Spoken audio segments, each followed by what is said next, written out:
Remember the early days of your business? It was just you, a Post-it note, and a source of caffeine. Maybe you were in a garage or at a desk behind the wheel. In those early days, success meant getting the next order out the door as quickly as possible. But then something changed. Orders start coming in faster than you can ship them. Multiple customers need things at the same time. Your team grows from just you to a few more to many, many more. And the very thing that was supposed to give you freedom is now occupying all your brain space. That's called scaling. The time when your business is growing faster than you and your systems can support it. And it's an exciting place to be, but if we're honest, it's also lonely and somewhat stressful. I'm Kenneth Fields. That's Johannes Mutzke. And this is The Scaling Shift, a show for founders who are currently in the middle of growth they never expected. We're here to talk about the messy, often uncomfortable journey of scaling a business without losing your soul or your sanity along the way.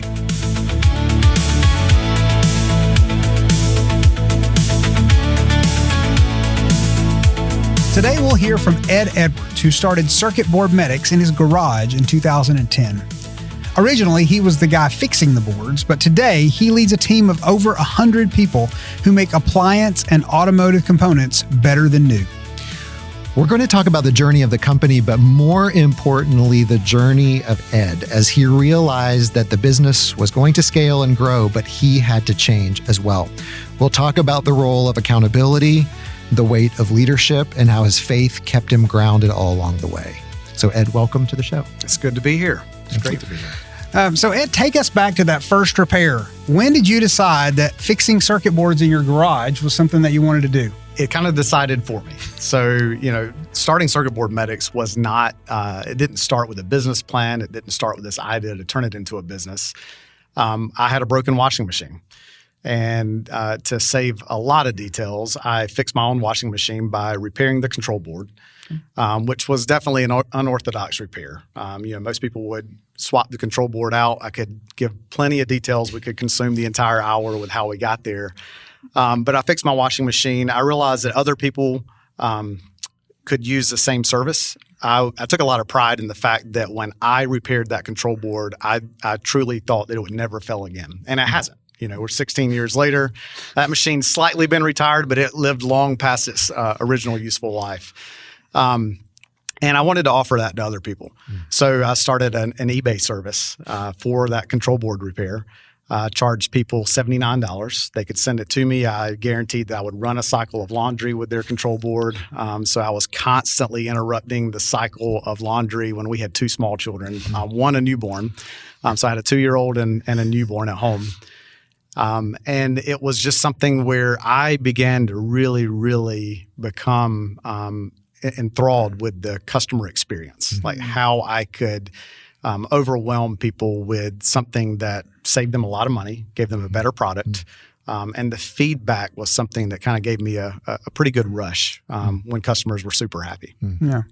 So when you were soldering those first couple boards, and by the way, did you name the washing machine, the first one? I didn't. You didn't? Oh, okay. Yeah. Yeah. So when you were doing that, did you have any inkling of like, this could be something, this could be a company, or was it just, we'll just do the next one and see what happens? Was there any vision of what it could become at the beginning? I would say there was vision for what it could become. Yeah. Not what it is today, but there was some vision of it becoming more than what it was. But that vision was more of my wife Julie's than it was mine. I always had an entrepreneurial bug.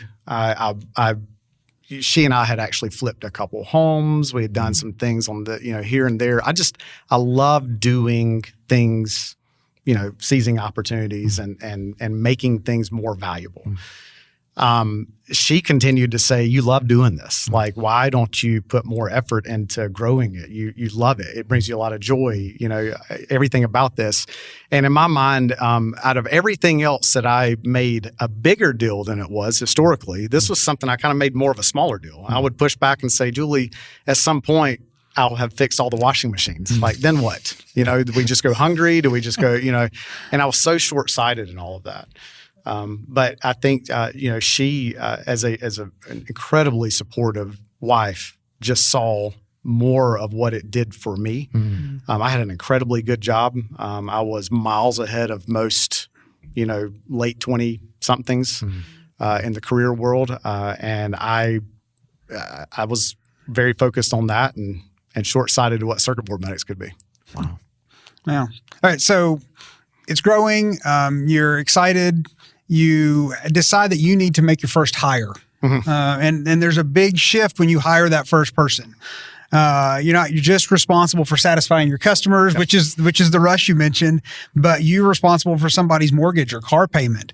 What do you remember about the weight of that first hire? I mean, I still feel it in a lot of ways. It's we're on year 16 right now, and I still feel that in a lot of ways.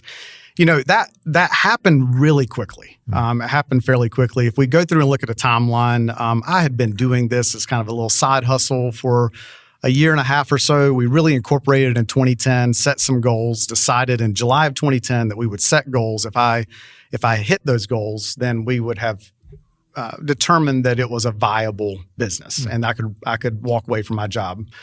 Again, 2 small children at home. I mean, like very, very, risky, right? A lot of weight. But that's July. and September, we accomplished the goals that we had set forth to try to hit by January 1st. So in about half the time, I gave a notice at work, really stuck around at work until the end of October. We had some things I wanted to see get closed up real well. And then we hired our first employee late November. So about a month into this. Wow. Now, granted, I'm a big believer in, you create things that attract people, right? You create, good leaders build good tribes. I mean, good leaders, who's on your team, the people that are for you, you're for them, and not in a tit for tat type way, right? But our first, it feels weird to say employee at this point, but our first teammate was a mentor of mine from college. Is someone I knew in college, someone that really strengthened my spiritual walk through college. He was in a position in life where he was getting ready to move down to South America, to Brazil to become a missionary. And he had this window of time. He reached out to me. He had heard some things were changing. He was very business-minded, very entrepreneurial as well. So he's updating me on what he's doing. I'm updating him on what I'm doing. And he says, well, let me come in and see what's going on. So in essence, the first employee really found us, found me. And it was something that was different and new and exciting. And he said, I want to be a part of this. And I was like, well, I can't really pay you anything. This is all very, I'm trying to think just 2 or 3 weeks down the road right now, we're going to have food on our table, right? But he was very gracious. He had a skill set that complemented mine, deeply. His name's Lee. Lee never picked up a soldering iron. He told me he could help me for 6 months. It ended up being 3 years. So he found some purpose and things that were going on there. The way that we were growing things, the way we were growing new products, the way we were building a team. He really saw that as a missions field as well. So he delayed some time to get down to Brazil by 2.5 years. But really became a part of that. And, to this day, I'm forever grateful for just the growth that he inspired. He took care of a lot of things that I was not great at. I did a lot of things that he was not great at. We complemented each other really well. But it was a lot of weight. It was a ton of weight. At that point, I realized I had to make this work because not only was I responsible now for making sure financial needs were met, but, there's a heavy weight when a guy's headed to the missions field and he's now delaying that because he's helping. Like, I needed to make sure his time was the right investment as well, that he was giving to something that we were making work as well. Yeah, when I hear you talk about, he's giving something that is worth him delaying the mission field and you honoring him.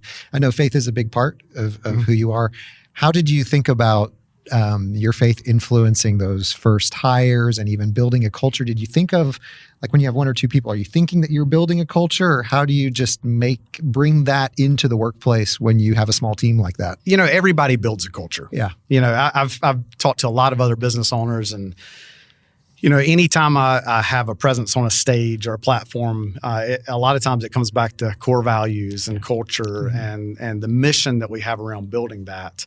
And I have people all the time. People that have businesses 100 times the size of ours will say things like, well, we don't really have a culture, or we don't have a strong culture. And I'm like, oh, you do.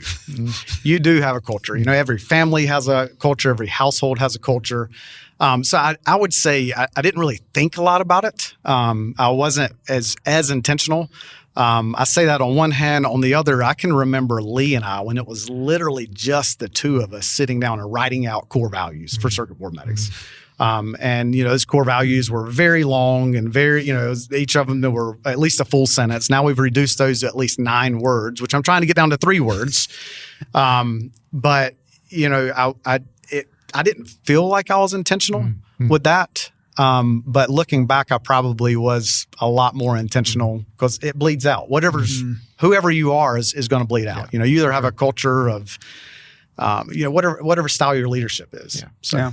And I've heard you say many, many, many times, culture is what you walk past. So there's, even if you're not intentional about what you're creating, what you are accepting, you are. Right. You're making a conscious decision on a regular basis. Yeah. I mean, the very first technician we ever hired, it was so hard to let go of the hands-on soldering and fixing and repairing. And we had really at that point 2 flagship products. I mean, the entire business was built on 2 products. So we were trying to make a name for ourselves. One was an automotive product. It was a fuel injection control module for a Power Stroke 6.0. The other was the washing machine control board. We were really trying to make a name for ourselves in those industries. And we came in one night and we had a rule of you cleared your desk after every repair. Every single repair, the desk is cleared. And we came in at I shouldn't say we came in, at the end of a day, which back then was always night. I mean, it really was. Paul, our technician, said, hey, what are these screws from? And he had 2 covers that went inside a FICM, a fuel injection control module, and a whole set of screws. And he goes, I got these screws on my desk, and I don't know where they're from. And in that moment, you can start kicking and screaming and throwing things. How could you do this? Whatever else. But that's really where our core value of ownership, which we didn't even have a word for at that time. That's when our core value of ownership started, showing. Paul was taking ownership he could have easily tossed those in the trash and said, hope I hope we don't see these again. But he was showing ownership in that. And we sat there and came to the conclusion that one of the 3 of us, and then Paul showed the ownership of doing it, had to go find the FedEx driver. We had his cell phone number at that point. I mean, we were small and, he would call ahead of times. Had to go find the FedEx driver. We had to get all the products back, which was a full day's recall. At the time is like 5, all right? Get those back, unbox them all, take them all apart, figure out which one of those was missing those screws on the inside. Would the fuel injection control module have worked? Absolutely. It would have worked. Maybe it would have never been revealed that they were missing, but they were. We had a right way and a wrong way of doing things, We took everyone apart. We came back. We upgraded everybody since we had just delayed their shipping by a day. We upgraded everybody to faster shipping, which hurt horrendous. We didn't get great FedEx shipping rates. We weren't able to negotiate volume discounts. But it's times like that. That's when you look back and you're like, that's how we're building culture. That's how we're building culture. Paul comes in the very next day. He's not hanging his head low. He's not he's not ashamed or embarrassed or whatever else, but we've all learned a lesson. And that didn't happen again. That's where that you start building that culture around those core values. All right. So your business is growing, you're hiring people, you're clearly being successful in running the business. But things are also changing. Like you just told the story, I hate that it happened, but that's not how we do things around here. Right. When did you first notice that your personal involvement was slowing things down? So I still haven't noticed that I slow things down. I've been told that by a lot of people. But I have not yet noticed that my personal involvement slows things down. I think I'm always helpful. However, that's been the benefit to having good, strong leaders, the 2 of you guys coming in as well, and giving me that feedback. The same way I give feedback, I crave it. I want to get it again. I don't want. I had a mentor. I've had several business mentors along the way. I know who to talk to about financials. I know how to talk to about people and everything else. And Tom Merritt over at Ubi is a great guy that told me. Tom would never remember telling me this, but probably 12 or 13 years ago when once we really started building a team, Tom told me one time at lunch, he said, hey, you're going to be talked about at the dinner table. So it's up to you to determine what's said. You know, you will be talked about though. So you need to think about that throughout the day.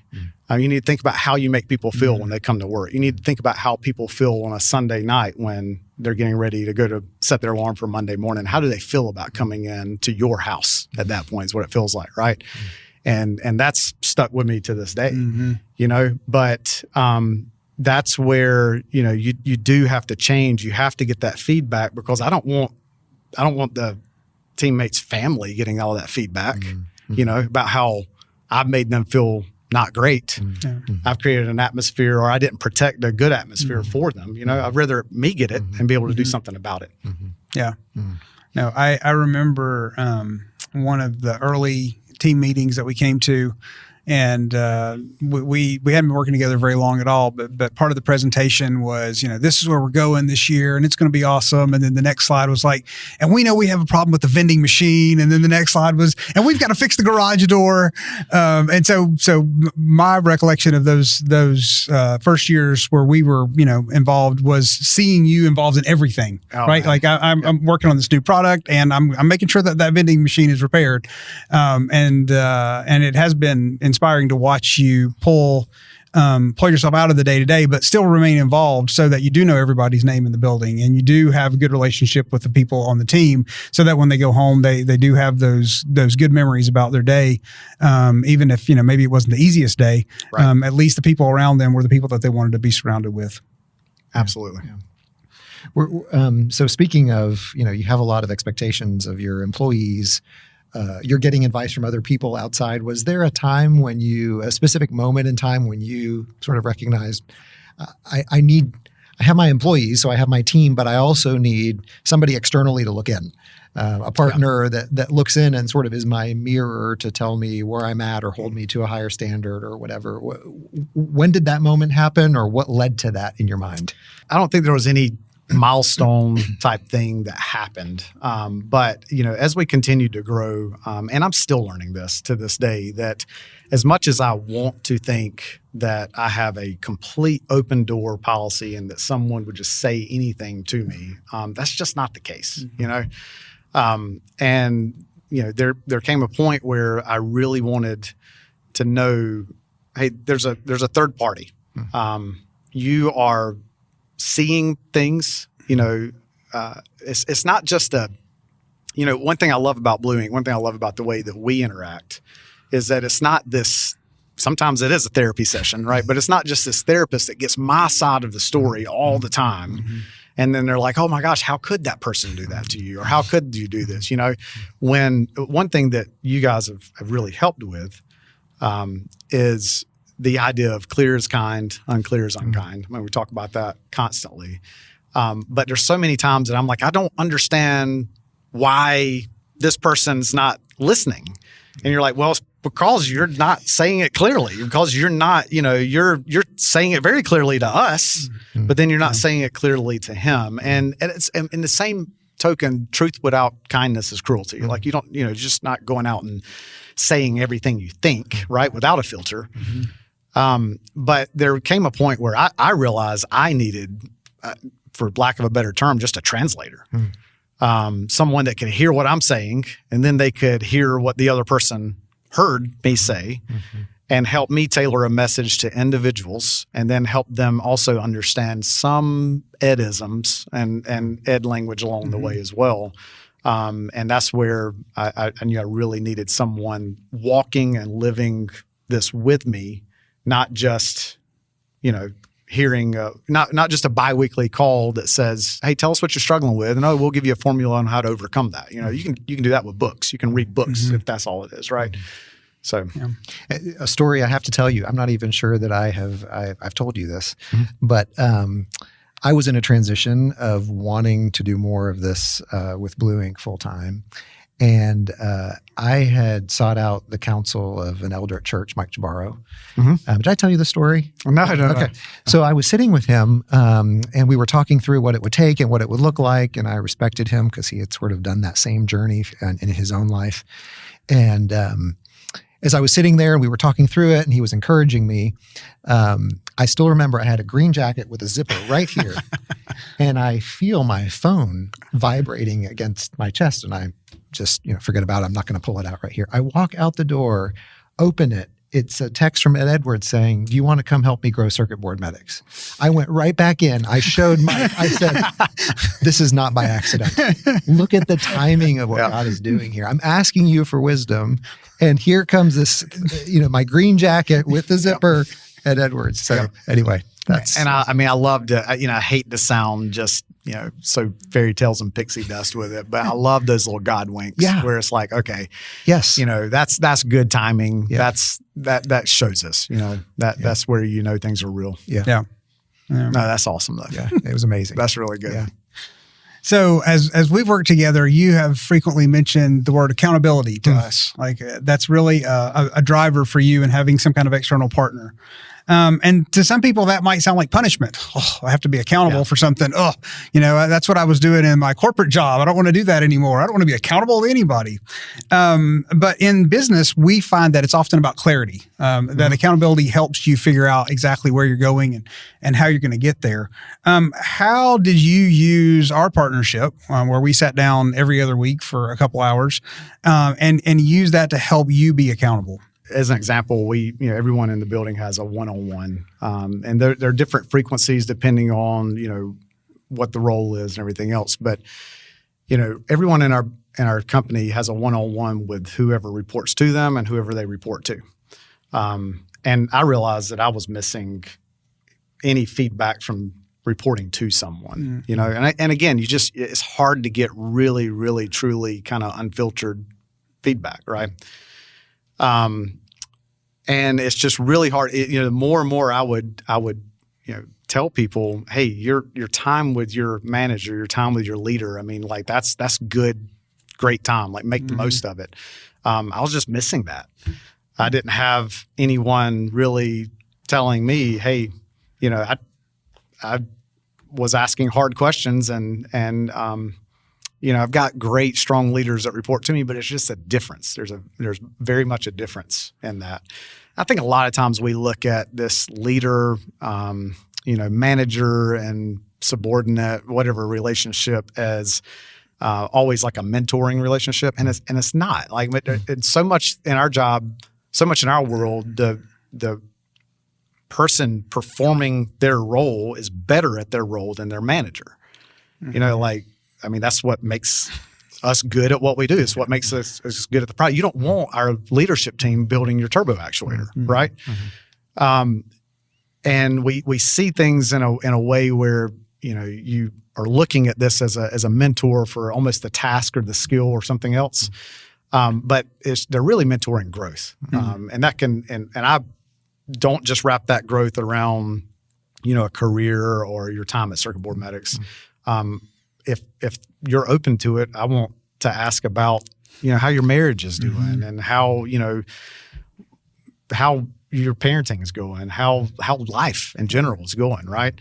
And I just didn't have someone really, really speaking in to me that way. I mean, in addition to you guys, we have a full-time chaplain now, right? And I was sitting with my son at a restaurant not long ago, and he was kind of frustrated with some of the ways that, we were parenting. And I mean, like as we're talking, as my 13-year-old son and I are talking through this and he's sharing his frustrations with me, in walks our chaplain to get a to-go order in the restaurant. And I was like, you see that guy right there? Like I tell him everything.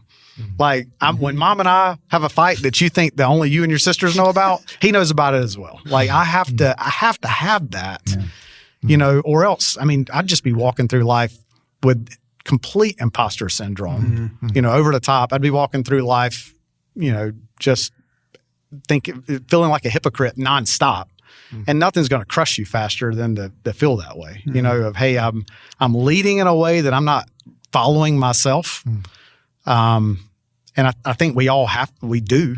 I mean, I parent my children and expect them to act in certain ways, and then they have to tell me later, Dad, you didn't act like that. When I was like, you're right, I didn't. So that's just where a lot of that, when I say accountability, there's almost a lot of freedom in that, just to be able to say, hey, I am not doing what I said I was going to do. Yeah. I don't want you to let me off the hook because of that. Right. I want you to help me do what I say. I want you to help me lead by example, not just lead with my words. I've got to be a leader in my business, not a consumer of my business. Yeah. One of the things that I've really appreciated about you as long as I've known you is that thirst for we can be better, not only as a business, but you lead that by example with the accountability. Like tell me, give me feedback. And I've always thought, boy, that's how leaders grow, is when they ask for feedback, and you've always been super vulnerable.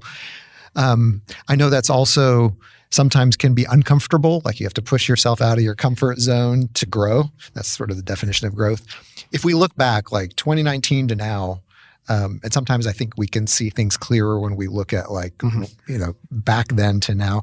What's an area, or what would be the key area where you have had to make yourself uncomfortable to grow? I think just the clarity and communication. Okay. I would say you guys have pushed me on that more than anything, or at least I feel that way. And I know you may feel like it's kind of pushing back sometimes, or pushing, just for lack of a better word. I feel like that's just advice. That's what advice is. Like advice, I'm asking for counsel, I'm asking for advice, I'm asking for things like that. But it's, I really, really work hard to have a drama-free work environment. Like I think that's one thing that we talk about at Circuit Board Medics a lot. Like there's no household or company where it's completely drama-free, but boy, that's what I push for. Like as soon as you have a problem with Johannes or Johannes has a problem with you, my leadership style is, well, let's just sit down, all three of us, like, come on in. I don't need to hear your side and then become a judge. I need for us all to sit around and talk about it, right? And there's just been a lot of, well, let me back up. I can't have that drama-free environment if I'm going to one of my leaders and talking about one of his peers. I can't have, and what I'm frustrated with. I can't go to someone and talk about someone else on their peer level to say, hey, I really don't feel like this guy's pulling his weight right now. This is frustrating me about him. What do you think? But I can go to you guys and have those conversations. It's not stirring up any peer-to-peer, I'm not creating thoughts in someone else's mind, because just as soon as I talk to someone else in the company about that, now they're going to start to notice, and they're going to start to do, oh yeah, you're right. And now we build on each other, and it creates that competitive environment. There's so many downsides to it, right? But you guys have been a really good sounding board. And sometimes that's all it takes is just a sounding board. It saves my wife's ears at home from hearing about work all the time. I mean, there's a huge benefit to that. Like I think that since 2019, I balanced home life a lot better because I've got somebody I can talk to outside of work that gets it, that understands, that walks daily with us at work as well. Yeah. So I'm not sure that we've talked about this either. So maybe it's a new story day. But one of the absolute game-changing moments of my professional career was walking into your office for the first time and seeing 1 Peter 2 on the wall. And it's like kind of a 3x3 canvas. I mean, it's not small. Care for the flock that God's entrusted to you. Watch over it willingly, not grudgingly, and not for what you can get out of it, but because you're eager to serve God. Yep. Our faith, we often say that we're accountable to God, but I'm interested in how you live out spiritual accountability in your business, because I feel like you've done a really great job of merging your faith and your business at the same time. So really interested to hear how you process that and how you actually do it. Yeah, and that's, for reference, that's 1 Peter 5:2. It's on my refrigerator. Well, not now. The new refrigerator at home, the magnet won't stick to. But prior to that, it was on our refrigerator at home. It was on my wall at work. It is, still on my wall in my office. And it's a challenge. Like, I mean, it's hard. Like that is hard work. Care for the flock God's entrusted to you. Watch over it willingly, not grudgingly. Like, oh my gosh, And even now, we just finished up an expansion at work. And I moved into a new space. And we were just trying to figure out, where does that sign go? It's 3x3, just like you said. Where does it go? And I was like, I got to see it. I got to see it from where I'm sitting in my desk. Like, I got to be able to see that constantly. I've looked at it every day for, 10 years. I got to see it every day. And I think that's the thing, is that just as soon as, I become, more arrogant than I already am, and think that I got this, it's very different, right? My role at Circuit Board Medics is confusing because I'm the owner, I'm an investor, and I'm a steward. Like those are the three things. Those are the three hats that I feel like. And a lot of times, even in meetings, you've heard me say, all right, I'm being an investor right now. Like I got to challenge some of this, right? Or I'm being owner. As an owner, like I'm more focused on the operations and making things better and things running smoothly and the branding behind things and the environment, the way people feel, all that. That's the owner side of things. The investor is, hey, this thing has to make money. Like we have to protect jobs. We have to, growth without any profitability is just very short-sighted, right? So the investor side of things, that's the hat that I almost physically have to take off and put on in meetings sometimes. Okay, guys, we have to pause and think about this from an investment standpoint, right? But the steward part is where all that, I think that's what ties everything together for me. Like the steward part says, hey, this is not my business. This is his business. And how am I going to answer the question of what did you do with my business? And that's where that accountability comes on, comes around, is I need some accountability here because one day I'll have to answer for that. I'm confident I'll have to answer for that. How did you steward the resources? How did you lead? What decisions did you make? In my business, as in God saying that, right, is his. Yeah. So I think that ties it together. Can you see, I love the story. Just a couple minutes ago, we were talking about Lee joining Paul. And now, just for context, you have a company with over 100 people. And you talked about those roles, owner, investor, steward. Has one of those roles shifted more? How does that look different now that you have such a large organization? Is one of those more accentuated than another one? What are your thoughts? Yeah. And, the path that I was on from 2010 to 2019 was just, if you read the E-Myth, they talk about kind of the genius with 1,000 helpers as a business model, right? I'm not self-proclaimed genius or anything like that when I say that, but using their terms, it was just kind of like, hey, we've got a great recipe. We just need more of it. And then finally, it's kind of like, all right, the pot's overflowing. We've doubled the portions, we've tripled the portions. We keep making this larger and larger and larger pot of soup with the same recipe, just scaling up. But now this pot's not big enough. The kitchen's not big enough. Something's got to break. And I think that's where, a lot of that when I sent you that text, I'm confident what was in my mind is, hey, I got to figure out a different way of operating. Either I can clone myself right now, or I've got to figure out a different way of operating. And boy, have you guys pulled me up over and over and over out of the weeds, which has created so many opportunities. Like our leaders, the guys that I sit in a room with on Fridays, holy moly, like the growth, the conversations that we have on a Friday meeting. We do a weekly staff leadership level meeting every Friday, right?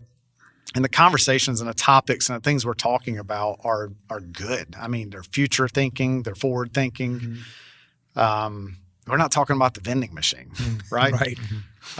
If the vending machine breaks, I can promise you that we have way more capable people of taking care of that, you know? So there's just been a lot of challenge, a lot of the ways to think about. I think one thing I'm very thankful for both of you with is there are things that, when you're learning to let things go, it's not like this perfectly clean line. And you say, you have to think above this line, and then you have to delegate below this line. After this podcast, I'm going to change the oil in my truck, right? I will probably do that till the day I die. I enjoy changing oil and taking care of my things and getting my eyes on it and everything else. And I've had to think through that level of things so much, right? Of what do I still hold on to that, I love running a chainsaw. I love doing things, that kind of stuff, right? It's not like your business grows and you become more and more important with the business, and now that's beneath you and this other thing's beneath you. But you do run out of time. You do, that's the resource that limits all of us, right? You got to kind of pick and choose those things, and why are we still doing those? Some of them have no explanation. I probably could not sit in front of a panel of people right now and explain to them very clearly why I'm going to change the oil in my truck. There's just something inside of me that I want to do that. Does that make sense?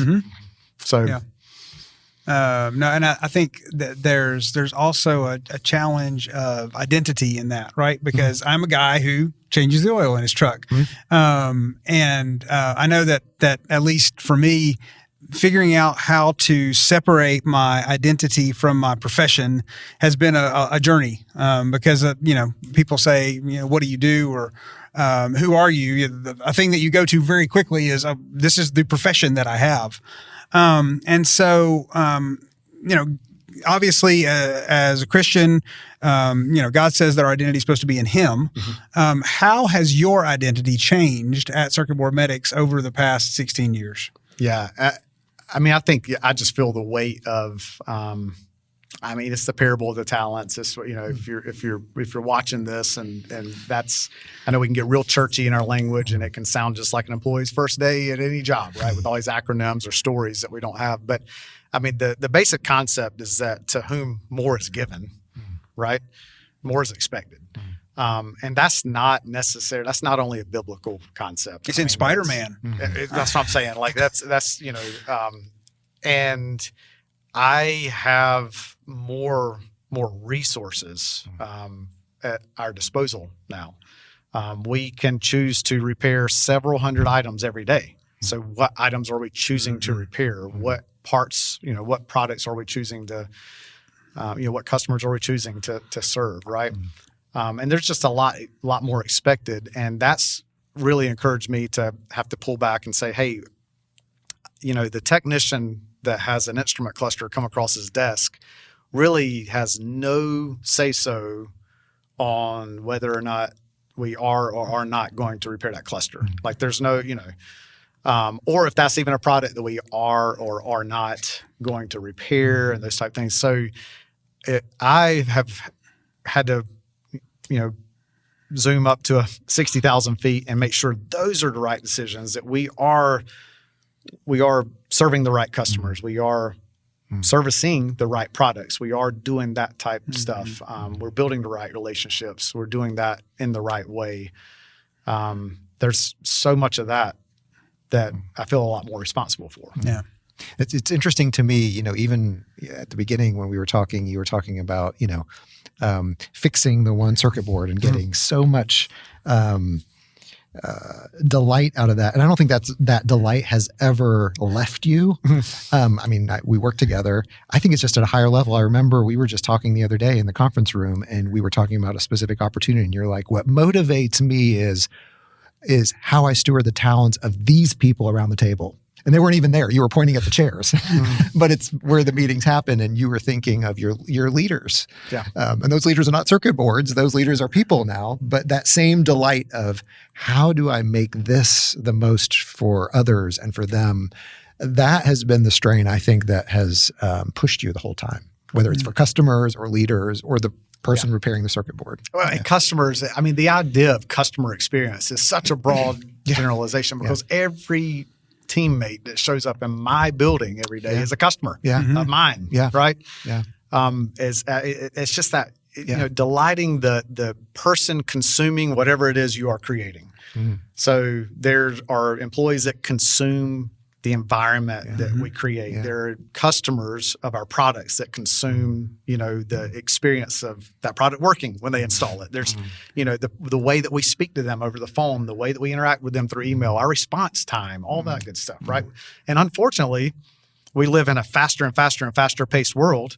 Thank you, Amazon, where, if something takes 3 days to get to you, oh my gosh, did they forget about me, right? But it's just a faster and faster paced world where expectations continue to get more and more and more. It is a lot harder in 2026 to impress a customer than it was in 2010. It's a lot harder. Their expectations are so much higher. My expectations are higher, right? I do not expect to hear hold music when I call anywhere,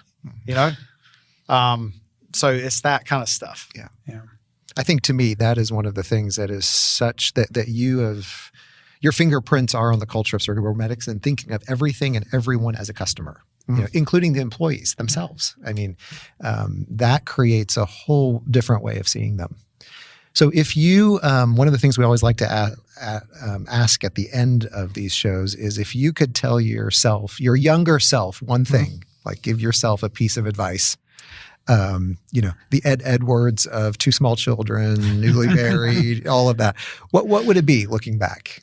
Yeah. I'll take a little bit of some liberty and spin on that. And I'll start with a little bit of advice that I was given, maybe, and then add to it. My wife, Julie, was told by the wife of another business owner early on, this is going to be a lonely road. It'll be real lonely for you. And it almost chokes me up to say it now because it has in a lot of ways.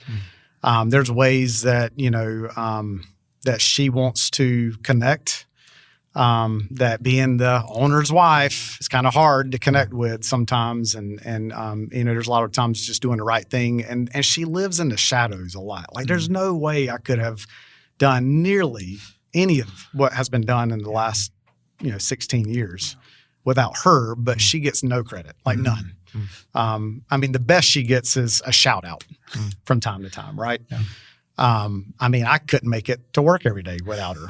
She's, she's one step shy of dressing me and sending me out the door with a lunchbox. Like it's close to that, right? But that was kind of some of her advice is that, hey, this is going to be a lonely road. I need you to expect that. This is not going to be some glorious, my husband's this business owner and he's doing podcasts at 9/8 Central with Blue Ink strategies and this type of stuff, right? So I think that was good expectations. It wasn't like this was this regretful statement or anything else. It was just setting some expectations for her. Hey, this is going to be a lonely road, right? And then for me, I would say, in the moment, it's hard to see so many people giving to make, dreams a reality, to make things. My kids gave up so much early on. Even when it wasn't by choice, they were kind of forced to give up things. Those first 5 years, supper was whenever it could happen. They were being drugged around to FedEx delivery place and UPS delivery place and post office dropping off packages because no one would talk to us about picking up packages. We didn't have enough for a truck to stop early on, right? But there's just so much. So from your kids to your family to my in-laws that help care for kids, help cover for that, to all the teammates that have been there along the way. I would tell my younger self, slow down and appreciate that in the moment. Like, there's so many people doing things because they believe in the cause. There's so many people doing things for you. There's so many things like be aware of that and see it as it's happening. It's easy to look back and see and appreciate that, but see that as it's happening. How many people are giving up, and sacrificing for you. And then finally, I would say there is no end goal. That's been a big one. When you have a growth mindset, which is what thankfully the book Mindset has helped my wife understand the way my brain works in a lot of ways. But when you have that growth mindset, there is no end goal. It takes having a team like you guys that I can talk with that I can't share in a community group at church, that I can't share in just this open season. I mean, it's just this open session of random people or in a men's group somewhere, because some of the things that are heavy for me, someone else may look back and be like, gee, I wish that was my problem. And, we can always compare to other people, right? But not having that end goal. If there was an end goal in mind, I'll never forget telling Lee when he left, and we had maybe 5 or 6 employees when he did leave. He's sitting on the floor of my office one night. I say my office, it was just a big open office with everybody, but just the two of us left there, as it was so often. And he was winding down, and he had a couple weeks left, and he said, Ed, what do you want this thing to be? And I said, man, if we could just have 15 employees one day, like that would mean I did no more QuickBooks. I didn't have to do all this regulatory, no more I-9s. I hope I never see another I-9 again in my life. Things like that. I was like, I just want 15 employees, right? Somebody to do accounting, somebody to do regulatory compliance, somebody to do all this other stuff. And if that was the end goal, then what, right? Mm-hmm. So I have no idea where this thing's going to be 10 years from now, but just don't have an end goal in mind. Do whatever's been put in front of you. Mm-hmm. I think about more than just tomorrow, right? But not really this end goal. Yeah. Thanks for being with us today. We're really grateful for the partnership that we've had and the example that you set for us and for others. It's easy to look at a company with 100 employees like Circuit Board Medics or some other national brand and assume they have it all together. They have it all figured out. I think what you've heard today is that it's not a straight line. It's a squiggly line. It's crooked. There's curves in the road. So the journey from the garage to the boardroom isn't straight. It never is. It's a series of pivots, a lot of prayers, faith, the humility to realize when you need to start over, when you need employees, when you need to take the business to the next level. So if you're listening to this and you're feeling a tension that scaling brings, and the fact that maybe your business has more potential than you're able to build the systems to support, we want you to know 2 things. One is you're not alone. The weight that you're feeling is a natural part of the scaling journey. And Ed mentioned today several of those times along his journey that wow, this is a lot. I'm not really sure what the next steps are. And so the second thing we like to remind you is you don't have to carry that weight by yourself. So as we discussed with Ed, Blue Ink is there to partner with you on that journey. You're not alone. We try to provide the accountability, the structure, the strategic mindset that can allow you to transition from being that person who does everything yourself to having a team and taking things to the next level. If you want to learn more about us, about Blue Ink, and how we can help you scale and find purpose, check out blueinkstrategies.com or find the link in the show notes.